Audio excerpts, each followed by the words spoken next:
Beliefs are false. They are not true. The day will come you will not believe it. And I said, you don't know shit. You ain't got no design degree. So my contacts are 2-week contacts. You can get 1-a-day contacts, which is you put in your contact. Okay, no, so I wasn't expecting Chris up today. That flabbergasted me. Aside from that, something I wanted to kind of bring. My brain went to a weird spot. I was watching, or I've been playing Catherine, like I mentioned, and with the whole cheating factor that's built into the game, the thing that I find really kind of odd and hilarious at the same time is when you have a fiance and make that step to have one. Why is it the woman that only gets the ring that says that that you're taken? Why doesn't a guy get one? Because wouldn't that be like false advertising? Well, they do make those. They're called promise rings or whatever that guys can buy when they're engaged and wear until they're married. It's just they're not like super popular. Yeah, I mean, as far as like an object that sells, they're not super popular. I don't know why that is. I guess, on the one hand, it's kind of hard to make a ring for a guy that looks manly but also doesn't look like a wedding band, because most of them look like a wedding band, and you don't want to look married when you're not, I guess. I don't know. Yeah, I'm spitballing reasons. Like, none of these are researched or anything, but I'm spitballing reasons why I think it's probably. Well, I'm sitting there, and it seems like you provide the ring to A, say that yes, she's taken, but B, to say it's mine. And you've got that very, like, masculine thing of, like, I own this. However... Oh, yeah. Well, yeah, no, it's very, like, the idea of the engagement ring is very, while it can be romantic, and we can redefine it however we want to, I have a feeling that the tradition is probably very much steeped in patriarchy and men dominating women. But aside from that, like, you've got the additional factor, and frankly... I'm a little amazed that more women don't demand that their dude wear a ring, and not saying I necessarily agree with it, but I'm a little amazed that they don't demand it for the sheer fact that, like, they go out to a bar and they're engaged and shit, but there is no way to fucking tell. None. Like, it's under the same pretense of going and meeting somebody, and you have no idea whether they have a boyfriend or girlfriend or in some sort of relationship or anything unless they tell you. Like, yeah. I want, like, a fucking, like, quick scan of people. Like, when you come in perimeter, it's like I am in a relationship, not looking for anyone. Possibly a comment section where it's like, no, this person will cheat. Well, see, that's the problem, though, is, like, we have that now. It's just called human communication. Like, you go up to someone and you talk to them, and if they were a decent person, they would say, oh, no, I'm taken, or I'm not interested, or I'm engaged, or whatever they have to tell you to let you down nicely. So that I have a wedding ring on. But, well, yeah, I mean, like, the rings for people that have them are very, those are obvious. Like, yeah. you should check that first. But, like, if a guy's engaged, you can't traditionally tell. And yep. if somebody's just in a relationship, bitch, not engaged, you can't tell. And I don't think, like, it would be convenient if everybody had, like, a colored wristwatch, and, like, green meant you were taken, red meant free to go, whatever. That's what I was getting at. Like, it's like, on the one hand, you've got people, we're just afraid to ask. You're afraid to be like, hey, or, is it cool if I talk to you?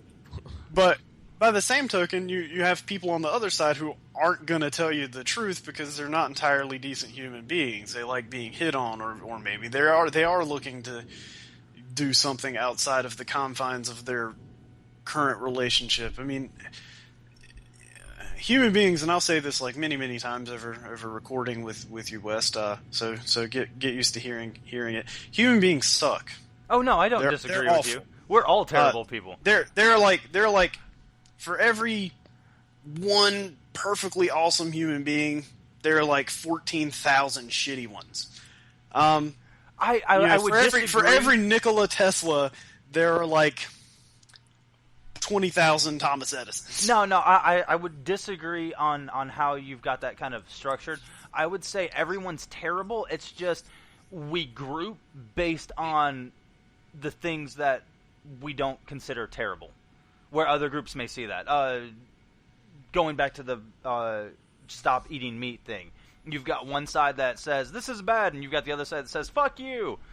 And Well, no, I don't think people that eat meat. Let me go ahead and correct that, just in case that's how some people interpreted what I was saying.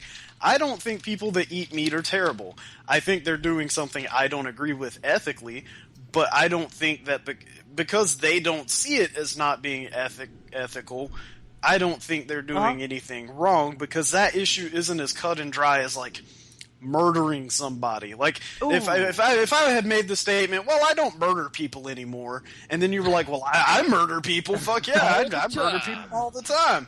It would be very easy to draw the distinction that you're a terrible person, and I'm not. But with something like, you're like, I make kids cry. That also that makes you kind of a terrible person for liking to make to lick their children salty cry. baby tears. They're tasty to me. But yeah, I don't, some issues aren't cut and dry. I think eventually, I don't know. I have faith in science. I think eventually we'll be able to prove what things are right and wrong, solely through science. We won't rely on people's outmoded, superstitious books to come up with morals. And in point of fact, most morals that people are like, well, I need my Bible because it teaches me morals. I'm like, so you wouldn't know that killing someone is wrong unless a book told you. That doesn't give me a whole lot of faith in you as a person. Well, to an extent, that's been covered before, and with good purpose. If God didn't exist, we'd have to invent him, so to speak, as we've heard that many times. Because sadly enough, for a lot of people, that the Bible or their religion or their belief system, let's go with religion, is the only thing that, for a lot of people, that belief of punishment or afterlife or what have you can necessarily, sadly enough, be the deciding factor between well, it would be convenient to steal this or do this, and I could get away with it, but I'm not going to, because otherwise I'll be punished. I don't think so. I think there's enough punishment that exists in this world to deter people from it. I don't think you have to create some false magical afterlife for people to not do wrong. As much as I hate people, as much as I have no faith in people, I think we're the worst fucking thing that evolution has produced. I still have enough faith in my fellow man to think that he has enough common sense to not do things that are just inherently bad, based only on the fact that they're inherently bad, and B, there's already enough punishment in place to. If you get caught doing things, I think the only people that go out and do bad things, I don't think it's because they don't acknowledge punishment. I think it's A, because they have some kind of mental disorder, or B, because we've not done a good enough job implementing punishment, i.e., if a Wall Street executive decides he can steal $14 million by robbing homeowners, and he's only going to get, if he gets caught, he's only going to get fined to $500,000. Of course he's going to do it, because even if he gets caught, he's still gained more than he lost. That's a failing of us not putting the correct punishment in place. I don't think that's a failure. I don't think if you had converted him to Christ that he wouldn't have all of a sudden done it. Because the gains are there. All right. Well, that's the thing is religion or belief. Period. Not necessarily even just religion, but I don't think it affects those people. I'm talking about the middle. I'm not talking about the people who commit the big crimes. I'm not talking about necessarily the people who are you know what? I think I'm going to steal a whole bunch of money from people. I don't think that's going to make a difference. I think it's those people in the middle that it catches and stops from doing stuff. I think it's Sally Homemaker that you wouldn't normally believe doing it. I honestly don't think it does, though. I don't think anybody in the history of the past 50 years has stopped and been well, Jesus wouldn't want me to steal this. I think it's all been a matter of what the current risk and reward would be without any regard to whatever their religious predisposition is. I think if someone's in a position where they're about to starve, they're going to steal no matter what. And no one would say that that's wrong. I'm not saying that I would think that was wrong, but I'm saying if you pinch someone in a corner where it's convenient for them to commit a crime, they're gonna do it. I mean, how many people get put on trial all the time for murder that are religious? I mean, in fact, some of the fucking crazy people are like, God told me to do it. Oh, Well, I mean, absolutely, but I mean, at the same time too. I mean, as you said, you know, people committing crime is because they're mentally unstable too. I mean, a nut job's a nut job, no matter how much you flavor it or put something on top of it. But I'm just saying, I don't think anyone's ever stopped. Like I've never even had the experience of stopping and considering my own code of conduct before I think of something to do or not to do. I think it's internal. I think it's autonomous. I don't think you need religion there. I think you just need to have been raised properly and know what things are right and wrong. And if you've truly internalized that, you stop and think, man, this is okay, probably shouldn't do this. Well, I mean, some of that though, too, I'd argue, like the way you're raised and stuff might come from whatever moral or religious belief your parents choose to have. I mean, it passes down, and after a while, after generations, you can separate them and say this is good because it's good. But like, I mean, what things does the Bible teach you other than not stealing and not killing? I mean, those are the only two, like, applicable morals that are in it. The rest of it's a bunch of religious crazy hokum. Like, oh, your neighbor planted 2 different types of crops in his field. Maybe you should stone him to death. Or, is that is that a cotton polyester blend shirt? Not supposed to have fabrics woven of 2 different cloths. Gonna stone you to death. I mean, it's a bunch of crazy fucking religious. That's really just what you get for being Jewish, though. It doesn't teach people applicable morals. It teaches people like 2 things: don't steal and don't kill. And I think those things have been around much longer than organized religion have. I think people have known that you don't steal and kill for a lot longer than a crazy, like, 14,000 times translated and bastardized religious book has. Like, I'm not arguing that. What I'm saying is, I don't think that people need that. I think people can use it as a crutch. I think they can say, well, if it wasn't for Jesus, I'd be out of raping and a stealing. I mean, I think they can say that, but I don't think they're being genuine. But if they believe it, isn't it the same thing? No, it's not the same thing. At that point, you just consider it delusion, which is what all religion is anyway. It's delusion. It's delusion that you're right and, like, millions of other people are wrong about their delusional God. I mean, you're playing pretty long odds no matter what religion you pick. It's like, oh, pick the wrong one. Sorry. Got to cover all your bases.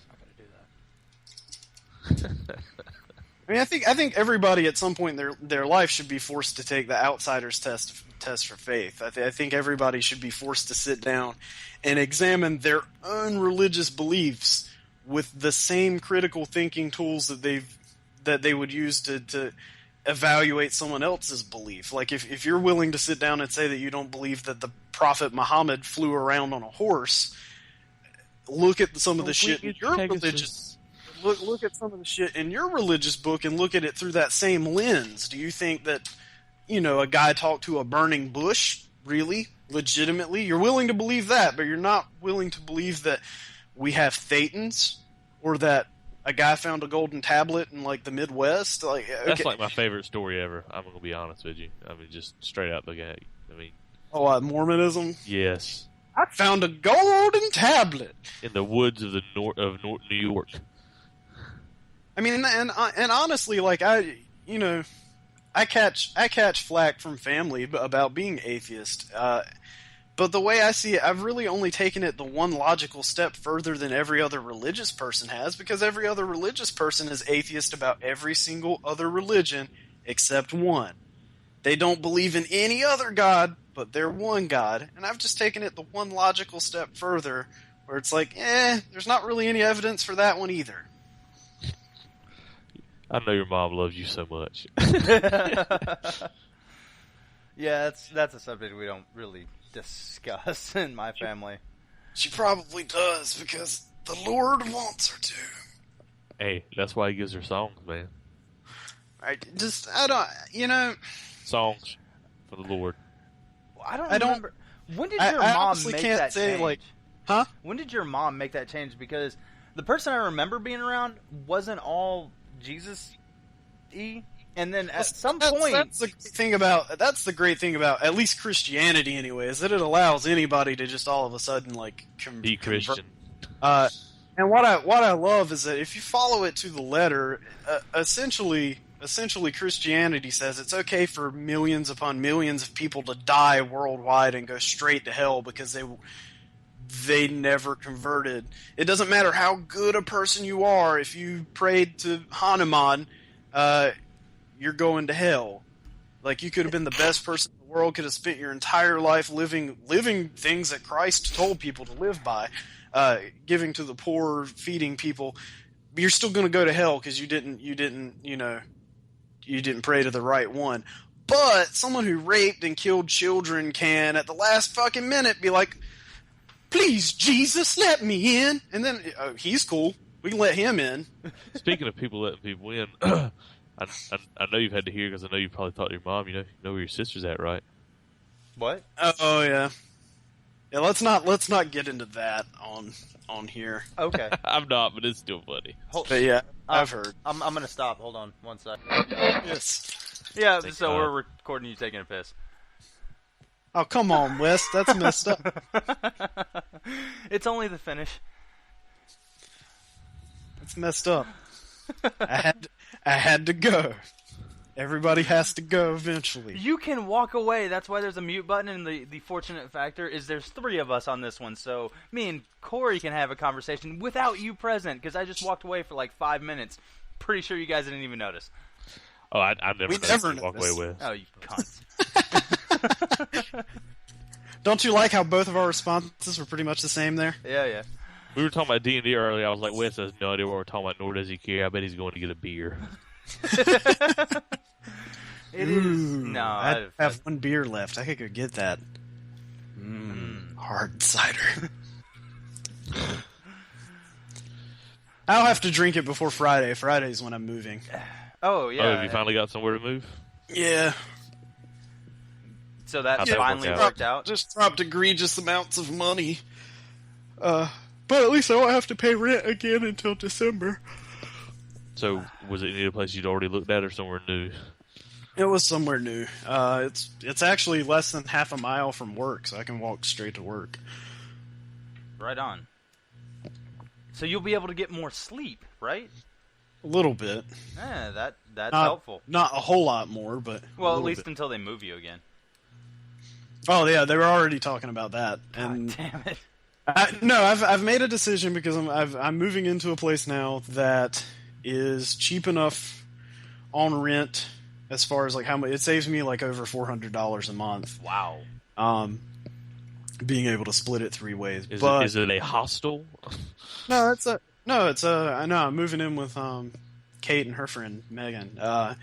And so we'll be splitting things 3 ways. So yeah, while the rent's higher than my place, splitting it 3 ways still significantly lowers my bills.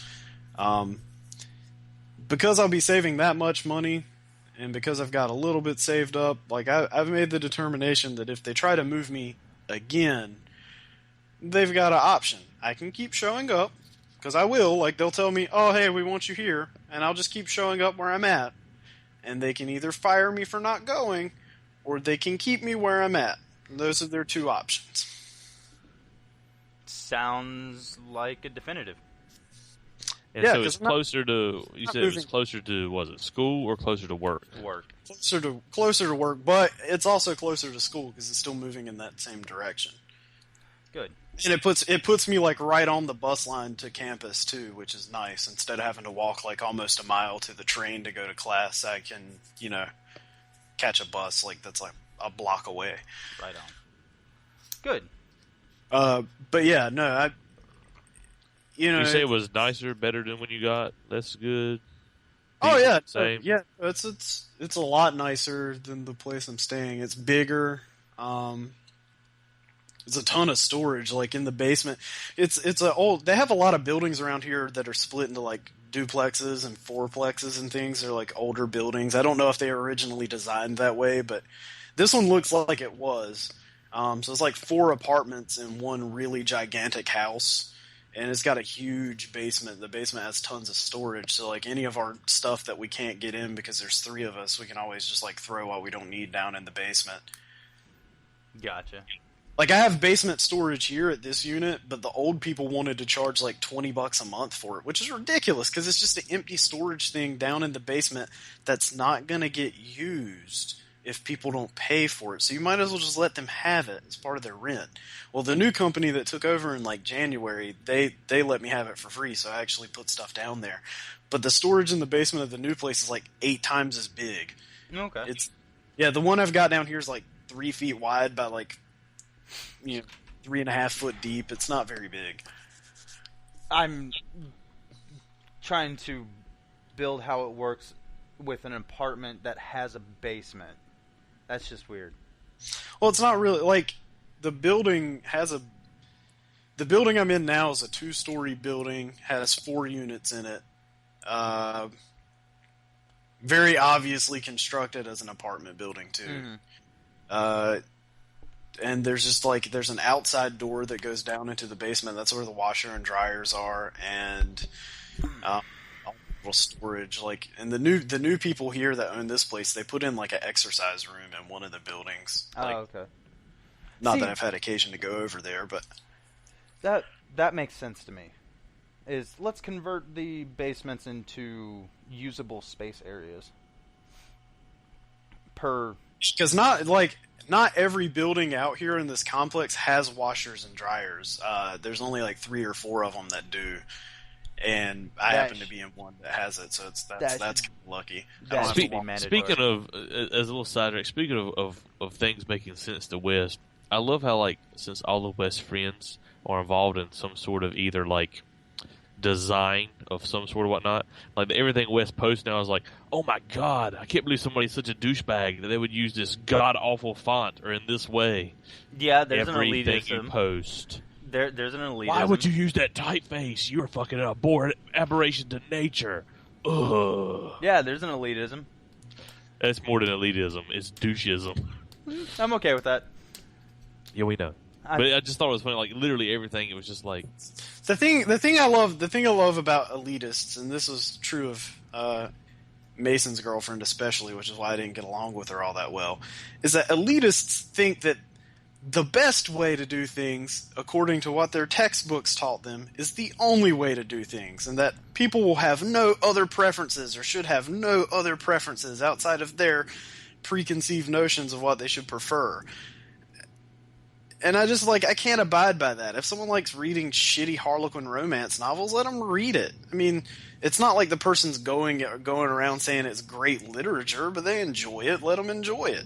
If that's what they want to read, at least that's what I tell people, right? Like stuff with Twilight and things like that, right? I say, look, I have no problem with you reading it. You know, there's people who that's the first book they ever read. If that's what got them to read a book, that's great. I said, and if you like it, that's wonderful, no problem with that. But don't for a second say that it's good literature. I read a lot of books that aren't good literature, but that's okay. I like them for the reason why I like them, not because I think they're, you know. Well, wouldn't that be under the same pretext of what you were just mocking me for? There is an elitism amongst the reading and writing world I think as well. what he's talking about is things like where you had that one thing up and you were talking about the design advice, and then like your friends chimed in and was like, "No, you never do that. You should never ever do that." Oh yeah, that one. And I'm like, you know, it's fucking something subjective like that is not. You can't say never ever do that. I'm sorry, guy. I know you think your design degree makes you a fucking expert on the universe, but you never say never ever when it comes to something subjective like art or design, because the very fact that someone could follow that advice that you're saying not to follow proves you wrong, because guess what? They did it anyway. It doesn't matter. Well, and that's why I love those conversations. And like I pointed out in that thread, it's the same thing you hear from like English majors that only know how to passive voice textbook and say that passive voice is the most evil thing on the face of fucking planet Earth. All right, and that's what I was going to say. Like, when you compare it to writing, Yeah, I found an article where a guy like defends passive voice and talks about like all the many ways you can use it and how it's not like evil, but you know people get Well, brain. not even just passive voice. I mean, that's the extreme example, right? But also, if you look at something like, all right, just normal grammar, right? You got to have a noun, you got to have a verb, you got to have a subject, etc. But there's many times, for whatever purposes, dramatic reasoning, or because of the way you want to make the reader feel, you change that and you do something completely different. Like, for instance, Stephen King, right? Well, yeah, Stephen that's King creative writes writing. plenty of stuff that is not a complete or normal sentence and doesn't have any intention for it to be because it has a dramatic effect. That's more akin to what you're talking about with, like that and passive voice. What I was talking about was taste, right? There are certain things that are taught as classics because of what they demonstrate. For instance, Chris had to read Great Gatsby. I can't stand Great Gatsby. I absolutely know that it's a great example of a lot of different forms of writing and literature and different styles, but I just don't like it. And that's okay. That's fine. I still appreciate it for what it is. It's still good literature. Something like Twilight is not good literature because it doesn't have. I mean, it doesn't display any amount of skill in writing it. You can like the story, you can like it, but it doesn't make it good. Like all my fantasy books and stuff I read, some of them are actually probably, I won't say good literature like in the classic sense, but they're well written, they have good pacing, they have,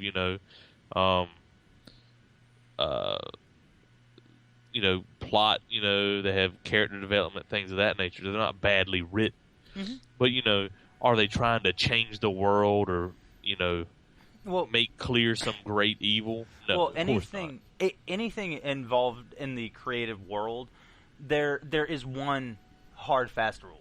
You should not break the rules until you understand the rules. All the rules can be broken or bent to fit the needs of the situation. However, you have to understand the rules and how they need to work in order to do that. The downside to a lot of these rules is the rules are built on objective, and in addition to that, they're also not written down. So there's a series of things that you just have to take into consideration, and it's more if-then statements. If this, then that. But you don't always have to follow that rule, which is why those conversations come up and why people, in my opinion, have the elitist attitudes. Like, there are... a hard, fast rule would be never, skew a picture. But then again, you can break that rule if you're using it as an example of bad photo editing. Oh yeah, but like the one you're talking about, they were talking about what kind of fonts you should use for body text and stuff like that. But if what you're doing, if the body text isn't where you even want your focus to be per se, then it doesn't matter. Well, yeah, like if you use that. But like I said, which is what I feel like you were trying to say. Oh when you were yeah, no, that's just an ongoing conversation. Like, typically, you don't use script-based fonts for body text because it's hard to read. It's difficult for various reasons, and the continuous motion within it is more about the effect than it is about reading, so you would use it in smaller paragraph portions. That said, if you're going for an aesthetical factor, then it's okay. That's like, for instance, this. I do a lot of typing for the students in my class, like when they have to give their reports and stuff to their service planning teams. Why I should get this stage, why I should be moved up, and without fail, 3/4 of them want to use a fancy ass fucking cursive font, cursive typeface, and I was like, why are you doing this? I was like, do you not understand how hard this is to read? I was like, I know you think it makes it look fancy. I was like, but you can make it look fancy-er without doing this. This makes it literally just a chore to read. Pick a nice serif font. Do not Comic nice Sans serif, so you can make everyone mad. Reasons why Times New Roman is a really good book font is because it's really easy to read. It's a comforting typeface and it's not hard. However, using things like Arial is very robotic. The information's there in front of you, but you feel no connection to it. That's one of the downfalls to sans serif fonts. Well, Times New Roman works because it was the classic font that's been used in newspapers for years, and people are familiar with it as well. Well, right, but even kids today, like kids who are initially thrown into the world of multiple typefaces, serif fonts build is there a any connectivity. kids today that are thrown into the world? Well, All see, right, Johnny. I prefer actually when I'm reading, and this is just a personal preference. Like Yeah. I prefer Arial type fonts, like the Sans one serifs. Microsoft uses on everything now, where it's this Sans really serifs. thin, like Yeah, I think that's called Open Sans. yeah. no, They use, Open Sans is Microsoft Word Google's. now uses Calibri as its default Yes. font. Oh yeah, I'm not talking about the default font. I'm talking about on like their branding and stuff. Like Oh, when you go that buy, one. like Yeah. Office or whatever, like the font they use to advertise and shit. Like Mhm. that to me is just, it's a really crisp, clear, easy to read font. It makes like I'm not a very good speed reader, and it makes it to where I can read faster for whatever reason, I guess. Yeah, and it's about letter recognition. That's what speeds it up. Serif fonts are really good for that because an N looks like an N looks like an N, whereas with I said sans serif, right? You said said serif. serif, but I understood meant you to say sans serif. serif. Serif Without fonts, the extra however, flourish. they vary from type to type. Like you might get similar ones between several, like Garamond. I think Garamon's a sans as a serif, but Times New Roman typewriter, things like that. They have it. However, you can still get a serif typeface, and it can look completely different from a lot of other serif typefaces. So it's about using the typeface as a way to connect with the reader and how you want them to perceive what you're writing, which is one of the reasons I feel that a lot of writers, if they have control over it, tend to use more of a serif typeface than a sans serif typeface, just because it's really good on connecting. I have a question maybe you might be able to answer then. Why did Microsoft in Word or in Office choose to switch the default from Times New Roman to Calibri? Because and I'm probably not right on this, but in my opinion, it's to battle the fact that Apple got Helvetica, and they need So a basically, comparable because typeface. Apple uses a font face that's like considered like fresh and modern and hip, like Microsoft didn't want to be the ones using the old stodgy font face like Well, your yeah. grandparents use. Arial Yeah. was built in a response to Helvetica, and because Apple had it, when you buy an Apple computer, that is one of the typefaces you get. When you buy a Windows computer, you don't get that one. You get Arial and you get Calibri, but they're also produced, as far as I understand, by Microsoft or owned by them. So they're given out into the world, and the license is an open license. Then again, I could be absolutely wrong, but frankly, from the way that I can tell that the two companies battle each other, it's in a response to Yeah, Apple. fuck Apple. Oh, did I say that out loud? No, fuck Apple. I'm sorry, we're going to release a cheaper version of the iPhone, finally. And you know what? It's going to be all color. It's made out of plastic. That's why it's cheaper. Yeah. And then I forget what I was listening to, but someone made a comment. They were like, "Have you actually seen anyone with an iPhone 5C? Because I haven't." And I haven't because I don't pay attention to D-bags. yes, you do. Yes, you do. True enough, Wes. Do you have an Apple iPhone 5C? No. Just checking. No. I have my You know what I want beautiful though? Galaxy 3. I want a Moto X. Like, I Why? really would like to try one of those because I have a love affair with Motorola. I've always liked their products. Now that Google owns them, that means they're guaranteed to get the newest version of everything first. Right. And it's like, supposedly 100% made in America, and I just like a lot of the features that it has. It's a mid-grade phone. It's not crazy powerful, but because Google's optimized it to work like exactly how they want with Android, it can produce better effects and things than high-end Android phones because it's been optimized for the system. That's pretty much why I buy Nexus phones now, or that's going to be what I stick to. Although the Moto X, I really like. I wouldn't mind playing with one, and I was thinking like at the beginning of the year switching over and giving. There's a company called Republic Wireless that's based out of North Carolina. I was going Is to that give the them one where they use Wi-Fi? Yeah, and use everything? Wi-Fi. It's like they're rolling out new plans with the Moto X. Their current plan, if you get their current like Motorola phone that they have, is like $20 a month. But I think once the Moto X rolls out, they're switching over to having like a 10, a 30, and a 40 or something like that. But they're getting the Moto X, and I thought about giving that a try first of the year when I get my tax return. Nice. If you live in like a bigger city or anywhere where you have access to like nonstop Wi-Fi, that's a really good way to go. Yeah, it's not just Wi-Fi, but it would be bad for where you live because the towers that it uses when you can't get a Wi-Fi connection are Sprint towers, and like Sprint, or at least, unless things have wildly changed, Sprint was pretty much like non-existent in Beaufort County.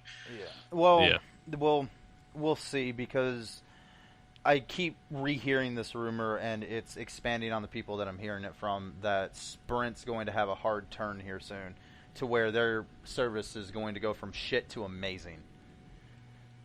Well, Sprint's always been in the forefront of like, as far as we're concerned, with like, you know, the fiber optics and what they're doing for cell Right. phone market. You know, they were one of the first ones to have like high speed data networks places. But the problem with Sprint is, because of that, they tend to focus on speed and technology and not on breadth. So they just don't have as much coverage in places that aren't big cities. Here's what I've been hearing, and there is some truth to this. Not too long ago, Sprint was bought up by a Japanese company, I believe, and they looked at America's Wi-Fi service, or cell service, and agree that it's laughable. And they're like, okay, we're gonna we're super behind in everything. That's we're gonna put in considered, Japan's Wi-Fi or cell service, and just so, and we won't change anything else. And I believe all that started when like they reopened up unlimited data. So I've been hearing that here soon, like at the turn of the year, we're all of us lucky Sprint users are going to see a dramatic change in how the service is. Yeah, and I mean, People believe if you live in the right places, though, Sprint was never terrible. Like here, Sprint's got great service. Like they're one of the companies I considered, you know, before I moved out here, and mostly because Sprint's pretty much always had unlimited, or for years now they've had unlimited data because that was just their business model. Like that's what they've been known for. That's why it's surprising to me that now all of a sudden you're having other companies try to jump on the unlimited data bandwagon. Like T-Mobile just started like last year, I think, offering real unlimited, like because there are a lot of companies offering like fake unlimited, like where you have unlimited data but it throttles you after 2 gigs or whatever. Like Sprint was like, no. Yeah, Sprint doesn't throttle. T-Mobile, I don't believe, throttles anymore. They don't throttle anymore if you get the newer unlimited plans, but if you don't like call and change your package over and you're still on the old one, it'll throttle you. Yeah, because that's how your plan's coded. Like you'll hit that limit and it'll just. AT&T, they throttle everyone who's on the grandfather plan, and Verizon just throttles you, period. Yeah, I was gonna say I don't even think Verizon offers unlimited at all. Like, and if they do, it's probably $400. Well, their big thing they've been trying to sell people on is the shared data plan. Like everything's like shared, and that to me is just needlessly complex. Like, let's see, we're gonna have an iPad and 3 phones and a hotspot and.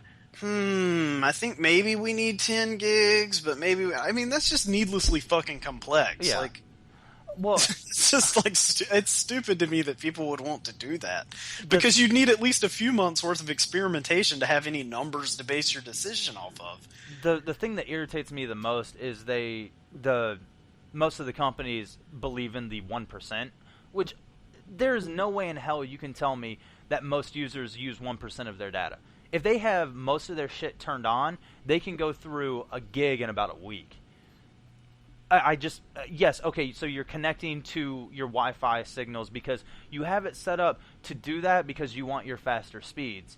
when you're in a controlled area. And I'm sure you've done it, Chris, but possibly both of you. Google Play, I go for a walk, I blew 2 gigs out of the water in a week.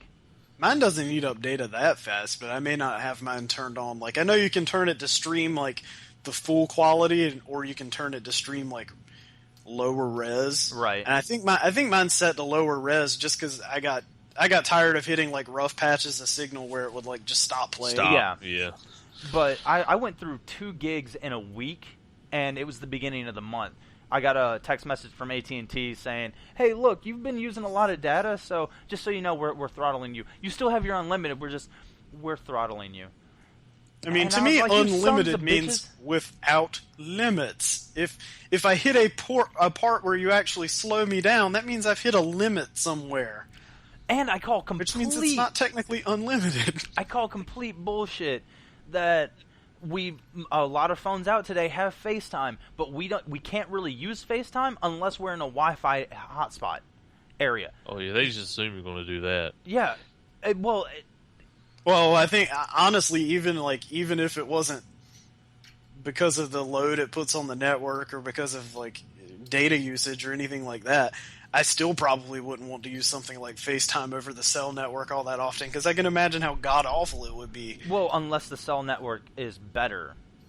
That's not gonna happen in America though, because we've essentially set up, like, in an effort to keep people from having a monopoly, we like set up rules and regulations that basically made it like a triopoly instead. Which we discussed. The last episode? Yeah, or one before that. Yeah. Yeah. Which And because of that, I don't think you'll see like networks vastly improving here. well, like I said, I'm not holding my breath too much, but I want to see what happens with the Sprint thing.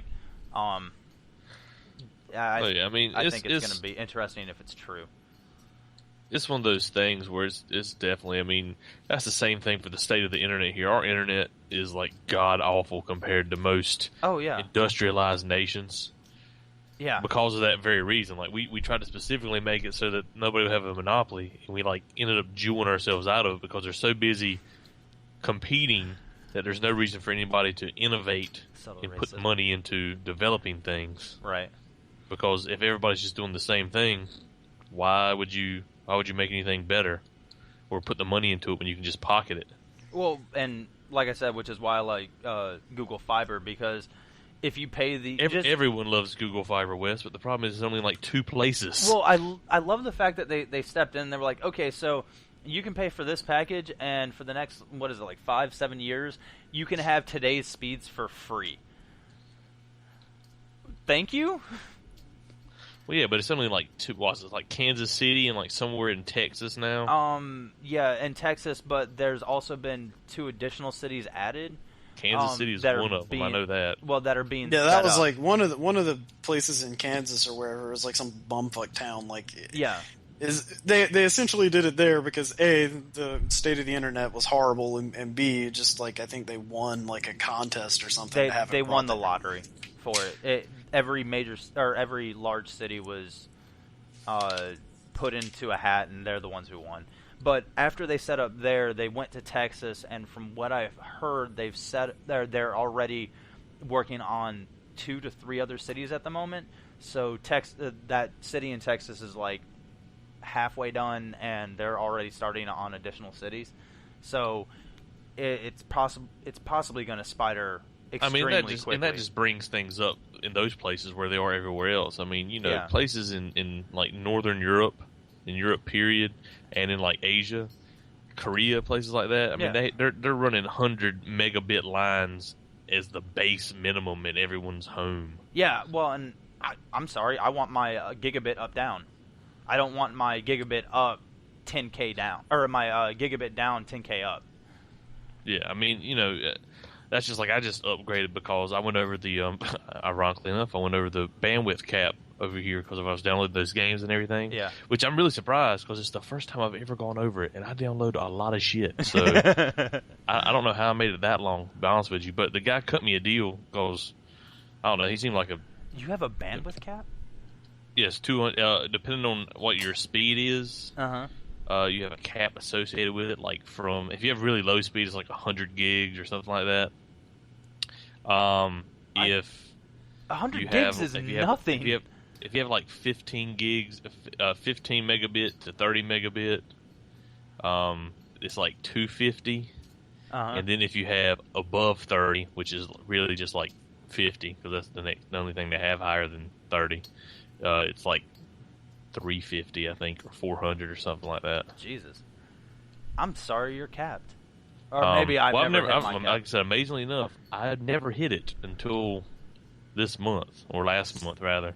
They must have just started enforcing that, because I remember when John and I started doing Netflix when he got the PS3 at the apartment.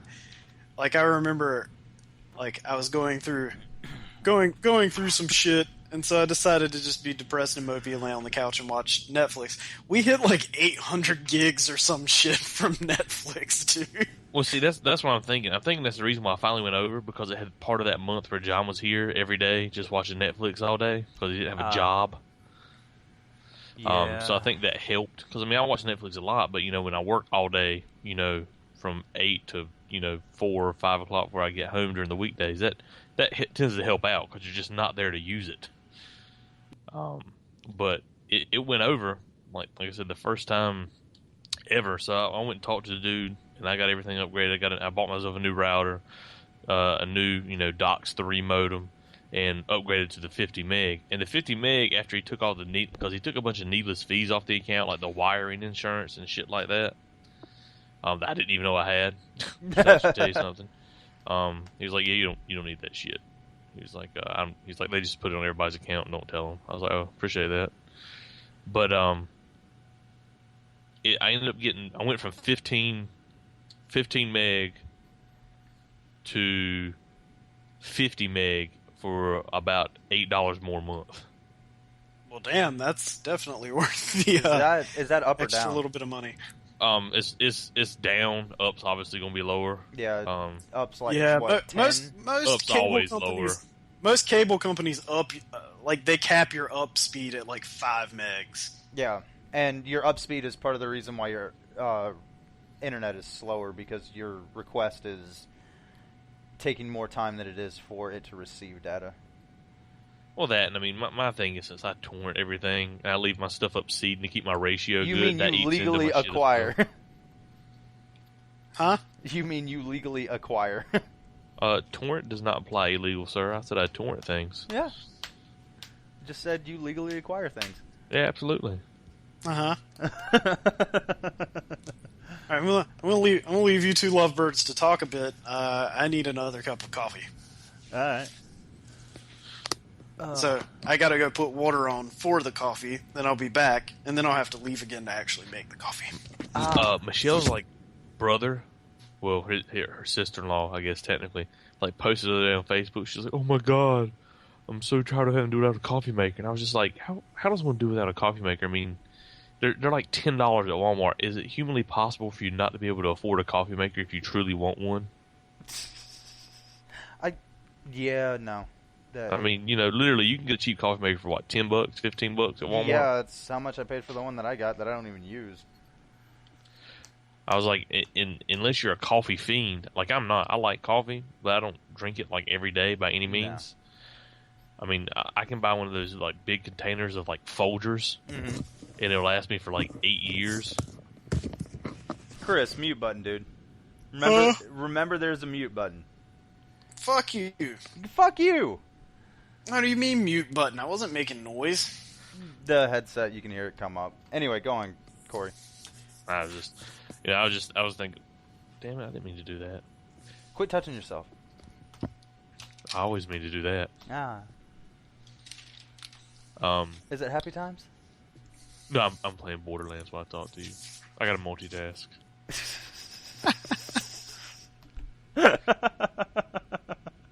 Do you just have everything turned down? Yeah. Gotcha. I just, in case you didn't hear the 2K intro music when I turned it on, I was like, oh, let me get rid of it. It's like da-doom, da-doom, da-doom, da-doom, da-doom. I was like, click. 2K. Yeah. Yeah. None of that. Had to get rid of that. Didn't want people to know what I was doing. So let me just go on the record as saying that I fucking hate packing. I hate it.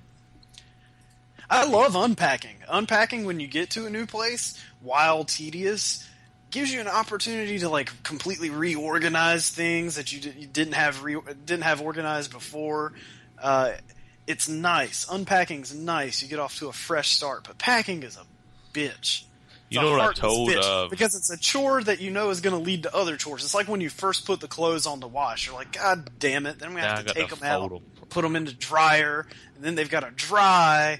Then I've got to take them out and fold them, and then I've got to put them up. It's like a precursor to more work. And then if you like your shirts all flat and shit, you got to iron them.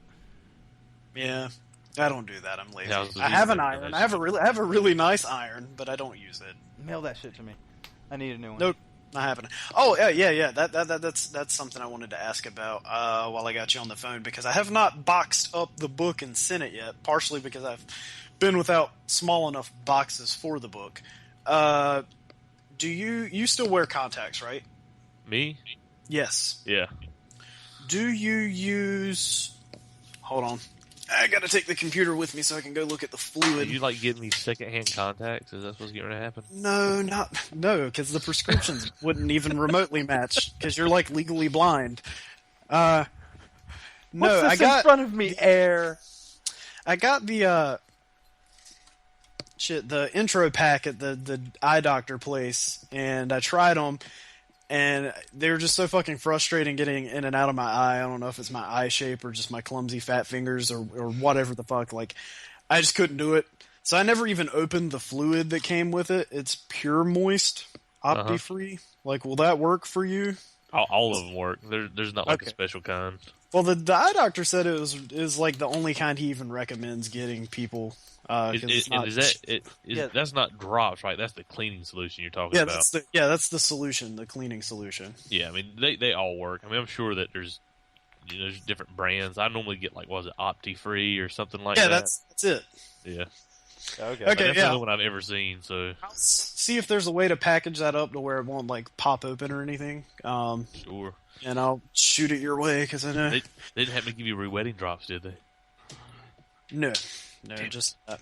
Damn it. That's what I'm always out of.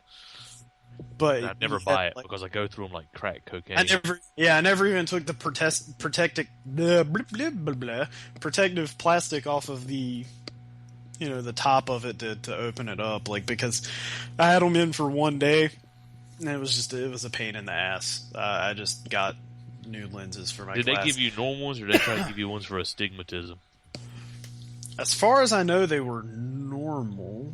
The reason why I ask is I have a very, very mild astigmatism, and they tried to give me those one time to try them after I went to like the doctor. Like, try these. These are for astigmatism. That's what you got. And never mind that I'd never had any issues previously with any of my contacts, but they're like, you need to try these. I was like, all right, okay, I'll try those. And they are the most god awful things I have ever put. Like, I have no issues putting contacts in. I'm kind of a master at it at this point, which is odd since I'd never take them out. But the ones for astigmatism feel like you're putting a suction cup dart on your eye because they're so thick. They're not. You know how like contacts are normally really thin, like like just very thin. Whatever the hell material it is. Well, like these are thicker, and it's not like they're crazy thick, but you can tell the difference. Like normal contacts, you put them on your eye. At least for me, I don't even know they're there. You know what I'm saying? I could tell These these you were there, could but that was feel. I could feel these a little bit, so they might have been the kind you're talking about. I'm not, Well, it I might can't just be say- because you'd never really but it's used probably more or less because I've never used them before. Yeah. But my issue is just it's such a pain to take them in and out. Like Do what I do. Never Get take used them out. yeah, but I've seen And then John the doctor's horrible like, eye. "See, I've seen never John had- get like a horrible eye infection from doing that though. Like, I Like, don't. I've never had one. I don't know why. Just Because you have super eyes. They're Apparently- capable apparently of they're so taking on broken. everything.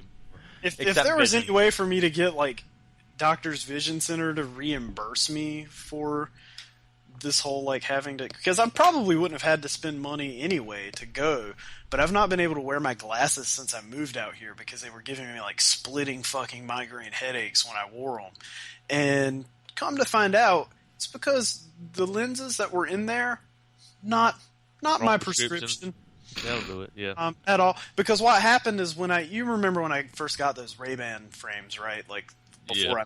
like the summer before I moved, they put in my prescription, but for whatever reason, I guess during the process of making the lenses, they had these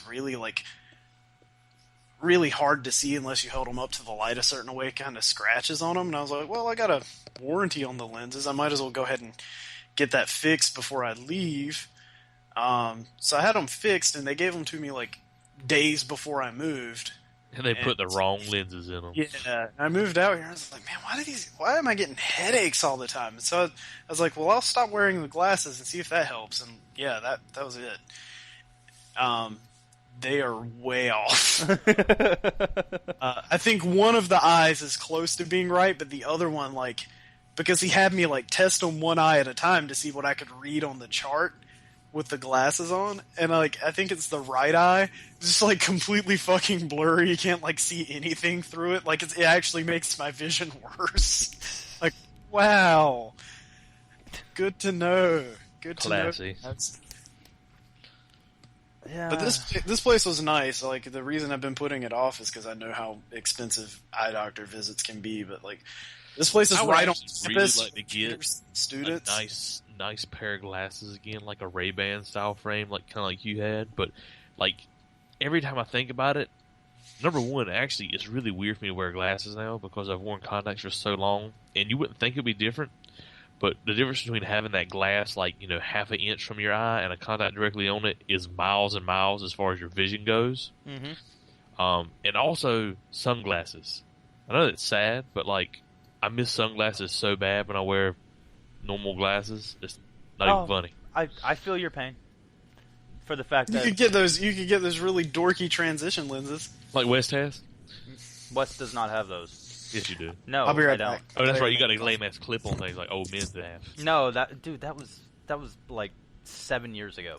Yeah, whatever. I prefer to imagine you that way. Ah, okay.